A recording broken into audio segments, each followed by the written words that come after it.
Good morning guys. आज है 25 जनवरी और 25 जनवरी के द हिंदू आर्टिकल में आप सबका स्वागत है।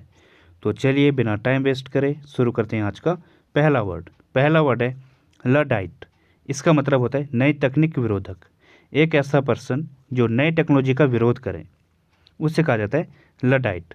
वैसे जो ये लडाइट वर्ड है ये एक मूवमेंट पर आधारित है। एक मूवमेंट हुआ था 19th सेंचुरी में लडाइट मूवमेंट नाम से।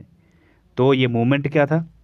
ये मूवमेंट जो नई टेक्नोलॉजी है उसके विरोध में था, क्योंकि जो नई टेक्नोलॉजी है उससे जो एम्प्लॉय थे उनकी जॉब जा रही थी। ठीक है, जो क्या थे मैनुअल वर्कर थे या इंडस्ट्रियल लेबर थे, उनका ये विरोध था, क्योंकि उससे उनकी जॉब चली जाएगी नई टेक्नोलॉजी आने से। ठीक है, तो उन्होंने एक मूवमेंट चलाया, एक आंदोलन करा लडाइट नाम से। तो लडाइट मूवमेंट एक क्या है आंदोलन है, तो वहाँ से ये वर्ड निकला है लडाइट। इसका मतलब नई तकनीक विरोधक, एडवर्सरी, एंटागोनिस्ट, अपोनेंट, ये इसके सिनोनिम है। एंटागोनिस्ट जो इसका विरोधक हो किसी चीज़ का, ठीक है, विरोधक को कहा जाता है। और प्रोटागोनिस्ट जो सपोर्टर होता है किसी चीज़ का। ठीक है, तो एंटीनिम क्या है इसका? जो टेक्नोफाइल है, जो टेक्नोलॉजी को प्यार करता है, नई नई टेक्नोलॉजी की तरफ आकर्षित होता है। ठीक है, वर्किंग मैन, प्रोटागोनिस्ट, ये इसके एंटीनिम है। एग्जाम्पल है इसका, he is a Luddite when it comes to technology. वो जो है एक विरोधक हो जाता है जब बात टेक्नोलॉजी की आती है। ठीक है, तो ये इसका एग्जाम्पल है। अगला वर्ड है गॉडी। इसका मतलब होता है भड़कीला या फिर सोवी को कहा जाता है गॉडी। जो दिखावटी है या फिर रंगीला है, चमकदार है, वो होता है गॉडी। गैरिस, ऑस्टेंसस, फ्लैसी, ये इसके सिनोनिम है। फ्लैसी मतलब जो चमकदार है, ठीक है, या दिखावटी है। ऑस्टेंसस दिखावटी, गैरिस क्या होता है आडंबरपूर्ण या फिर दिखावटी, तो ये इसके सिनोनिम है। टॉडरी, रैफिस, ये भी इसके सिनोनिम है। इनका मतलब भी जो काफ़ी भड़कीला है या फिर चमकदार है या दिखावटी है, ये होता है। ठीक है, टॉडरी और रैफिस, तो ये भी आप ध्यान रख सकते हो। इसको लर्न करने का तरीका भी बड़ा इजी है। जो ये गाड़ी है ये कैसी है, जो गाड़ी है ये कैसी है, बड़ी भड़कीली है, बड़ी चमकदार है, चमक दमक है। ठीक है, तो ये होता है गॉडी। एंटीनिम क्या है इसका? जो मॉडेस्ट है, डल है, रिफाइंड है। रिफाइंड मतलब जो बिल्कुल शुद्ध है, परिशुद्ध है। ठीक है, जिसमें कोई एक्स्ट्रा कोई भड़कीली चीज़ नहीं है, कोई चमक धमक नहीं है, जो रियल में है वो है। ठीक है, ये होता है रिफाइंड। डल, मॉडेस्ट, मॉडेस्ट में भी क्या होता है जो काफ़ी विनयशील है या शिष्ट है। ठीक है, ये होता है मॉडेस्ट। तो ये इसके आडंबरहीन है, जो जिसके अंदर कोई आडंबरता नहीं है, वो होता है मॉडेस्ट। तो इसका एंटीनिम है। एग्जाम्पल इसका, her gaudy dress really curls me up. यहाँ पे जो एक कर्ल है, कर्ल अप मतलब क्या होता है जो आपको शर्मिंदा कर दे, वो होता है कर्ल्स अप। ठीक है, तो ऐसी चीज़ जो आपको शर्मिंदा कर दे, तो उसकी जो ड्रेस थी वो मुझे शर्मिंदा कर देती है। ठीक है, वो वास्तव में मुझे शर्मिंदा कर देती है, तो ये इसका एग्जाम्पल है। अगला वर्ड है टूथसम। इसका मतलब होता है स्वादिष्ट या फिर आकर्षक को कहा जाता है टूथसम। अगर कोई चीज़ काफ़ी स्वादिष्ट है, ठीक है, आपको आकर्षित करे, वो होता है टूथसम। यहाँ पे इमेज में दिख रहा होगा, नीचे क्या है, जो उसका ग्लैमर है वो आपको आकर्षित कर रहा है, जो खाना है वो काफ़ी स्वादिष्ट है, ऊपर दिख रहा होगा जो आइसक्रीम है, तो ये होता है टूथसम। जो टेस्टी है या फिर आकर्षक है, ये अट्रैक्टिव है, आकर्षक है, तो ये होता है टूथसम। डिलीशियस, एपेटाइजिंग, टेम्पटिंग, ये इसके सिनोनिम में। इनका मतलब जो काफ़ी आपको ललचाए, टेम्पटिंग जो आपको ललचाए, एपेटाइजिंग जो आपको काफ़ी स्वादिष्ट लगे या आपको ललचाए, डिलीशियस जो स्वादिष्ट है, तो ये इसके सिनोनिम है। स्वादिष्ट के लिए कुछ और वर्ड हैं, जैसे लसियस, डेलेक्टेबल, ठीक है, इनका मतलब भी जो काफ़ी स्वादिष्ट है। स्क्रम्पचुअस एक अच्छा वर्ड है, इसका मतलब भी जो काफ़ी दिलचस्प है या स्वादिष्ट है। ठीक है, तो ये इसके सिनोनिम है। वैसे और भी होता है, यमी हो गया, ठीक है, माउथ वाटरिंग हो गया, पैलेटेबल, सेवरी हो गया, जो खट्टा मीठा है, ठीक है, आपको आकर्षित करें, तो ये इसके सिनोनिम है। एंटीनिम क्या है इसका? जो फ्लैट है, अनसेवरी है। अनसेवरी मतलब जो बिल्कुल भी खट्टा मीठा नहीं है या फिर बेस्वाद है, घृणित टाइप का है, ठीक है, नीरस है, वो होता है अनसेवरी। इंसिपिड, ये भी क्या होता है, जो फीका है, ठीक है। टेस्टलेस, ये इसके एंटीनिम है। एग्जाम्पल इसका, it is toothsome but I can only eat half. ये जो है काफ़ी स्वादिष्ट है, लेकिन मैं आधा ही खा सकता हूँ। ठीक है, तो इसका एग्जाम्पल है। तो गाइस अगला वर्ड है सोब्रिकेट। इसका मतलब होता है उपनाम या फिर अ पर्सन्स निक नेम को कहा जाता है सोब्रिकेट, जो किसी का निक नेम है या फिर कोई टाइटल है, टैग है, लेबल है। ठीक है, वो होता है सोब्रिकेट। एलियस, बाय नेम, कॉग्नोमैन, ये इसके सिनोनिम है। एलियस मतलब क्या होता है, जो किसी का काल्पनिक नेम होता है। ठीक है, दूसरा नाम होता है, उपनाम होता है, या फिर आपने उर्फ सुना होगा। उर्फ लगता है ना, जैसे Amitabh Bachchan alias big B is a great actor. ठीक है ना, तो क्या है, अमिताभ बच्चन उर्फ बिग बी एक महान अभिनेता है। ठीक है ना, तो ये होता है एलियस। बाय नेम, कॉग्नोमैन, जो किसी का उपनाम है। तो ये इसके सिनोनिम है। वैसे एक वर्ड है सिडोनिम। इसका मतलब भी क्या होता है, किसी का जो उपनाम है। ठीक है, तो ये इसके सिनोनिम है। एंटीनिम क्या है इसका, जो किसी का रियल नेम है, ट्रू नेम। बैप्टिज्मल नेम, बैप्टिज्म क्या होता है, कोई संस्करण। ठीक है, जो संस्कार, जब चूड़ाकर्म होता है या जब बच्चा पैदा होता है तो उसका एक संस्कार किया जाता है। ठीक है, जिस टाइम पे नेम रखा जाता है तो होता है बैप्टिज्मल नेम, तो उस टाइम पे जो नाम रखा जाता है। बर्थ नेम, बचपन का जो नाम है, तो ये इसके एंटोनिम है। एग्जाम्पल इसका, Andrew Jackson was known by the sobriquet Old Hickory. जो एंड्रयू जैक्सन थे उनको ओल्ड हिकरी के उपनाम से जाना जाता था। ठीक है, तो इसका एग्जाम्पल है। वैसे जैसे गांधी जी को जाना जाता था, Mahatma Gandhi was known by the sobriquet Bapu ji. ठीक है, तो महात्मा गांधी जी को बापू के उपनाम से जाना जाता था। ठीक है, तो ये इसका एग्जाम्पल है। अगला वर्ड है ग्रीगेरियस। इसका मतलब होता है सुसामाजिक, सोशियबल, जो काफ़ी मिलनसार है, सुसामाजिक है, सामाजिक इंसान को कहा जाता है ग्रीगेरियस। ठीक है, जो मिलजुल कर रहता है। कंपेनियनेबल, कॉर्डियल, अफेबल, ये इसके सिनोनिम है। इनका मतलब जो काफ़ी सुसामाजिक हैं या फिर मिलनसार इंसान है। ठीक है, तो ये इसके सिनोनिम है। कन्वीवियल होता है, इसका मतलब है जो काफ़ी मिलनसार है, तो ये इसके सिनोनिम है। एंटीनिम क्या है इसका, जो अनसोशिएबल है, रिजर्व्ड है, स्टैंड ऑफिस है, एंटी सोशल है, ये इसके एंटीनिम है। रिजर्व मतलब जो काफ़ी अकेले में रहता है, अकेले में रहना पसंद करता है। अनसोशियल, स्टैंड ऑफिस, अकेलेपन को कहा जाता है, जो अकेले में रहना पसंद करता है वो होता है स्टैंड ऑफिस, तो ये इसके एंटीनिम है। एग्जाम्पल इसका, he was a popular and gregarious man. वो जो है काफ़ी फेमस और सुसामाजिक इंसान है। ठीक है, इंसान था, तो ये इसका एग्जाम्पल है। अगला वर्ड है अरेन। इसका मतलब होता है दोष लगाना या फिर एक्यूज को कहा जाता है अरेन।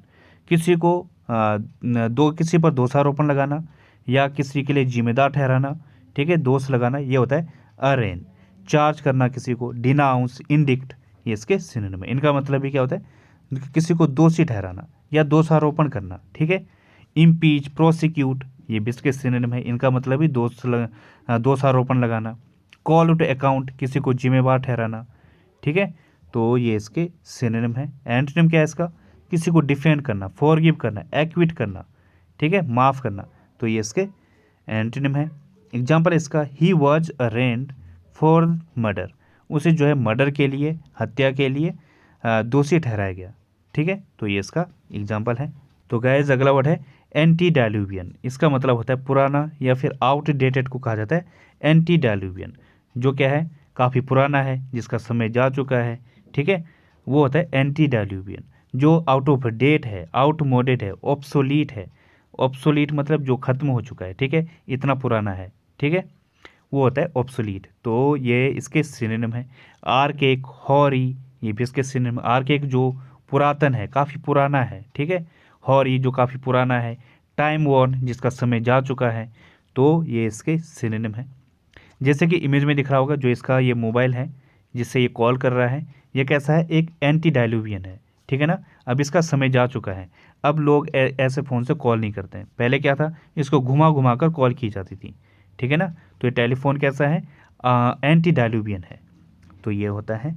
एंटीनेम क्या है इसका, जो मॉडर्न है, फ्रेश है, करंट है, ट्रेंडी है, जो अभी ट्रेंड में चल रहा है, जो जिसका फैशन चल रहा है। ठीक है, या जो अभी करंट में है जो चीज़ें, वो होता है ट्रेंडी, तो इसके सिनोनिम है। एग्जाम्पल इसका, my mother has some antediluvian ideas about the role of women. मेरी माँ के पास महिलाओं की भूमिका के बारे में कुछ प्राचीन विचार हैं। ठीक है, तो ये इसका एग्जाम्पल है। अगला वर्ड है टॉर्चुअस। इसका मतलब होता है टेढ़ा मेढ़ापन। ट्विस्टिंग को कहा जाता है टॉर्चुअस। ठीक है, जैसे इमेज में दिख रहा होगा, ये क्या है, टेढ़ा मेढ़ा है, तो ये होता है टॉर्चुअस। या किसी का नेचर ऐसा टेढ़ा मेढ़ा होता है। ठीक है, कनिंग टाइप का होता है। जैसे लोमड़ी का जो दिमाग है काफ़ी टॉर्चुअस है, काफ़ी ज़्यादा शातिर है। ठीक है, टेढ़ा मेढ़ापन क्रूक्ड माइंड का है जो, ठीक है, वो होता है टॉर्चुअस। वाइंडिंग, कर्विंग, क्रूक्ड, ये इसके सिनोनिम है। वाइंडिंग जो गोल गोल है, ठीक है, टेढ़ा मेढ़ा है। कर्विंग है, क्रूक्ड, ये भी क्या होता है, टेढ़ा मेढ़ा। या फिर जो मुड़ा हुआ है वो होता है क्रूक्ड। या किसी का नेचर क्रूक्ड होता है, काफ़ी कुटिल माइंड का होता है, तो ये इसके सिनोनिम है। एडजेक्टिव है, इस तरीके से भी हम इसे यूज कर सकते हैं। किसी का अगर माइंड क्या है, काफ़ी एस कनिंग टाइप का है। मियांडरिंग, जिगजैग, ये भी इसके सिनोनिम है। ये भी क्या होता है, घुमावदार को कहा जाता है। ठीक है, जो घुमावदार होता है वो होता है मियांडरिंग और जिगजैग। एंटीनिम क्या है इसका, जो स्ट्रेट है, अपराइट, ऑनेस्ट, कैंडिड, ये इसके एंटीनिम है। स्ट्रेट हो गया जो सीधा है, जिस तरीके से ये है, ये टेढ़ा मेढ़ा है। अपराइट जो ऑनेस्ट है, ठीक है, ईमानदार इंसान है जो, वो होता है अपराइट या सीधा साधा है। ऑनेस्ट, कैंडिड, कैंडिड भी क्या होता है, जो काफ़ी सीधा साधा है या स्पष्टवादी है, स्पष्टवादी को कहा जाता है कैंडिड। तो ये इसके एंटीनिम है। एग्जाम्पल इसका, the route is remote and tortuous. जो रूट है, जो रास्ता है वो काफ़ी दूर है, रिमोट मतलब दूर है, एंड टॉर्चुअस है और काफ़ी घुमावदार है। तो ये इसका एग्जाम्पल है। एक वर्ड होता है टॉर्चरस। ये क्या होता है, कोई प्रताड़ना। ठीक है, तो इससे टॉर्चरस से कंफ्यूज मत करना। ये क्या है, टॉर्चुअस है, तो ध्यान देना इस पर। अगला वर्ड है स्टेस। इसका मतलब होता है छुपा कर रखना, या हाइड को कहा जाता है स्टेस। अगर किसी चीज़ को आप छुपा कर रखते हो या संभाल कर रखते हो, स्टोर करके रखते हो। कंसील, छिपा कर रखना। स्टॉक पाइल, स्टॉक पाइल मतलब ढेर लगाकर छिपाना। ठीक है, ये होता है स्टेस। तो ये इसके सिनोनिम है। एंटीनिम है इसका, कास्ट, डिस्कार्डेड, डंप्ड, कंज्यूम्ड, ये इसके एंटीनिम है। कास्ट मतलब फेंकना, डिस्कार्डेड फेंकना होता है, डंप्ड ये भी क्या होता है, फेंकना, कंज्यूम्ड आप उसको संभाल कर नहीं रख रहे हो बल्कि कंज्यूम कर रहे हो। ठीक है, तो इसका एंटीनिम है। एग्जाम्पल इसका, he had stashed money away in secret offshore bank accounts. उसने जो है, जो पैसा है उससे ऑफशोर मतलब विदेश के किसी अकाउंट, बैंक अकाउंट्स में छिपा कर रखे हुए थे। ठीक है, तो ये इसका एग्जाम्पल है। तो गाइज आज की पहली ईडियम है बिहाइंड द कर्व। इसका मतलब होता है लैगिंग बिहाइंड करंट थिंकिंग और ट्रेंड्स। मतलब अगर आप वर्तमान की जो सोच है या जो ट्रेंड चल रहा है उससे पीछे रह जाओ, ठीक है, वो होता है बिहाइंड द कर्व। और स्पेशली ये होता है कोई बिजनेस हो गया या पॉलिटिशियन हो गया, ठीक है, वो अपने सोच और प्रवृत्ति में पीछे रह जाए, वो होता है बिहाइंड द कर्व। जैसे एग्जांपल है, the industry has been behind the curve on the technology front. Technology के मोर्चे पर जो इंडस्ट्री है, जो उद्योग है, वो पीछे रहा है। ठीक है, तो ये इसका एग्जांपल है। अगली ईडियम है the ball is in your court. इसका मतलब होता है it is up to you to make the next move. मतलब अब ये आप पर निर्भर करता है कि आप आगे क्या करते हो। ठीक है, जैसे एग्जांपल है, the ball is firmly in the court of the election commission.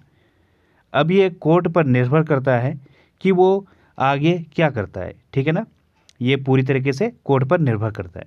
तो ये इसका मतलब है। अगली ईडियम है अ ग्रीन हॉर्न। इसका मतलब होता है एन इनएक्सपीरियंस्ड और नाई पर्सन। नाई मतलब अनुभवहीन, कोई जो अनुभवहीन पर्सन है उसे कहा जाता है अ ग्रीन हॉर्न। जैसे एग्जांपल है, I am a greenhorn when it comes to skiing. जब हम स्कीइंग की बात करें तो मैं बहुत ही इनएक्सपीरियंस्ड पर्सन हूँ, मतलब मैं अनुभवहीन पर्सन हूँ। ठीक है, तो इसका एग्जांपल है। अगली ईडियम है फेस द म्यूजिक। इसका मतलब होता है टू बियर द कंसिक्वेंसेस। मतलब किए का परिणाम भुगतने को कहा जाता है फेस द म्यूजिक। जैसे एग्जांपल है, if she lied to me then she will just have to face the music. अगर वो उसने मेरे से झूठ बोला तो उसे जो है इसका परिणाम भुगतना होगा। ठीक है, तो ये इसका एग्जाम्पल है। तो गाइज अब देखते हैं हम रूट वर्ड बेस्ड वोकेबलरी। तो आज का रूट वर्ड है एसी। इसका मतलब क्या होता है? बिटर, कड़वे को कहा जाता है या कट्टू को कहा जाता है बिटर। अब जैसे वर्ड है एसर्बिक, इसका मतलब क्या होता है? Critical in direct and rather cruel way. मतलब अगर आप किसी की बात से या किसी का जो नेचर है काफ़ी कटु है, उसे कहा जाता है एसर्बिक। ठीक है, किसी की जो बात करने का तरीका है या जो उसका रवैया है वो होता है वो अगर कटु है तो वो होता है एसर्बिक। अगला वर्ड है एसर्बिटी। इसका मतलब होता है sharpness and directness in speech. किसी की बात में अगर क्या कटुता दिखे, कड़वापन दिखे, वो होता है एसर्बिटी। दोनों का ही मीनिंग लगभग सेम है, सिर्फ अंतर किस चीज़ का है? जो ऊपर है वो एडजेक्टिव है एरबिक, ये किस चीज़ को डिनोट करता है? एक एडजेक्टिव को। और आई टी वाई ये किसको डिनोट करता है? किसी नाउन को। ठीक है, तो वर्ड में इस तरीके से अगर आप देखोगे तो एरबिक है तो वो क्या दिखाएगा? एडजेक्टिव होगा वो। और आई टी वाई है लास्ट में, ठीक है, एसर्बिटी, आई टी वाई आ गया तो मतलब नाउन है। ठीक है, लगभग वर्ड इस तरीके से हम पहचानते हैं इनको। अगला वर्ड है एसिड्यूलेट। इसका मतलब क्या होता है? टू मेक एसिड और स्लाइटली एसिड। मतलब किसी चीज़ को खट्टा बना देने को कहा जाता है एसिड्यूलेट। इसे हम पंजेंट भी कहते हैं। ठीक है, जो क्या हो? खट्टा हो, वो होता है एसिड्यूलेट। यहाँ पे ए टी ई है, ठीक है, लास्ट में। ये किस चीज़ को डिनोट करता है? ये क्या है? एक वर्ब है। अगला वर्ड है एक्रिड। इसका मतलब होता है हैविंग अ स्ट्रॉन्ग और bitter smell of taste that is unpleasant. ठीक है, तीक्ष्ण को कहा जाता है एक्रिड।